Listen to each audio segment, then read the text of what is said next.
Ano nga ba ang kahalagahan ng pambansang wika nating Filipino? Paano nito naibabaliwala ang wika nating kinalagisnan?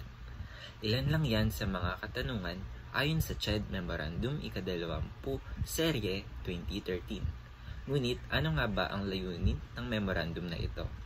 Ang CHED Memorandum ika-20 Serye 2013 ay naglalayon sa pagtalakay sa issue na tanggalin o buwagin ang asignaturang Pilipino sa kolehiyo. Ika nito na hindi na kailangan ang paggamit ng wikang Tagalog sa pagtuturo sa kolehiyo.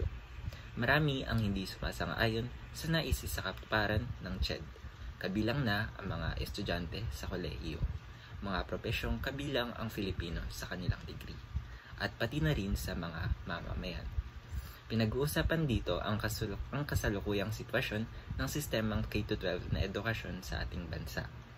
Nais nito na baguhin at ayusin ang mga asignaturang kukunin ng bawat kurso at ang mga dapat na kailangan na edukasyon para sa ating mga Pilipino na maging angkop at handa tayo sa nagbabagong panahon. Na maging wais, mag-isip na makabagong solusyon na nananais sa kasalukuyang panahon natin. Hindi lang sa pansariling kapakanan, ngunit sa kapwa rin nating mga Pilipino sa buong mundo.